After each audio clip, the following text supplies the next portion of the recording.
Hello, welcome to vanlifefishing.com.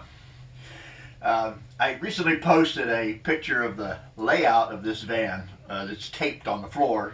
So the tape has already come loose. And I got a lot of response. I really appreciate it too. A lot of good suggestions. A couple of them I will use. One of the suggestions I got the most probably was to build cardboard mock-ups so that I was sure I had room to get around in it. I'm not sure I have the patience to do that, but I'm sure it would save time in the long run, maybe. But it's a really good idea. I spent years in submarines, and when you spend time in submarines, you'll learn a little bit about tight spaces and how to make them feel not quite as tight as they really are. So I'm going to start right back here in the back of the van and walk forward and try to explain how I've laid it out so that even though I have tight spaces, they're not going to feel quite so tight. We managed to put a lot of stuff in a little space in this thing. So, or will, when it's finished. So right here in the bathroom, this is a 24 by 40 tub, which is pretty big for a van this size. It's in the back for a couple of reasons, one of which was I didn't want the bathroom in the kitchen, which is the normal layout for them. So it's in the back, 24 by 40, inside the wheel well. But as I step into from the composting toilet into the actual shower drain area, over here on this side will be a cut-in over this wheel well, which will have a sink, a mirror. It'll have the shower handle, the shower head itself, and behind that there'll be some cabinetry for your towels, etc., your linen closet.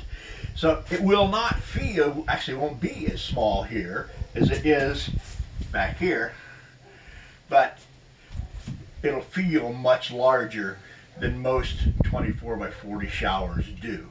So stepping out of a very narrow door, and I've got tape sticking to my feet here, into a very narrow hallway here. This hallway is actually only 18 inches wide at the feet, but it's not very long.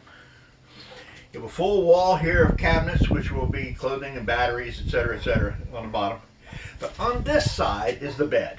So while this side is floor to ceiling closed space, this side is wide open. So there's room to turn. There's room to move, there's room to turn around. You can sit up on the bed, which will be 36 inches. There's a lot of stuff underneath it. A washer dryer and a garage, and some other things, water, tank, etc. But it doesn't feel closed in. You feel wide open because you're open on one side. You can see all the way to the side of the van. There will be a wall right here at the foot of the bed because I'm going to hang a TV on it. Okay. Stepping forward beyond that wall, there's a desk over here. It's on an angle. It's not a straight desk, but it allows you to see all the way to the wall here. And over here then is your kitchen counter, your sink, your stove, an extension to make more counter space. Ahead of this, right behind the driver's seat, is a stack that does go wall to ceiling, but it's right across from the doorway, so it doesn't feel closed in even when you're standing right in front of it. It'll have your microwave at the top. It'll have a couple of Ikeko coolers, refrigerator freezers in drawers, another big drawer below that, and a pull-out pantry, and a system to make cooling for the Ikeko coolers. So anyway, I hope that gives you an idea why I feel like I'm probably not going to use the cardboard mock-ups, and it just gives you some idea how to lay out your van so that even where it is tight, it doesn't need to feel tight. Keep cruising, keep casting.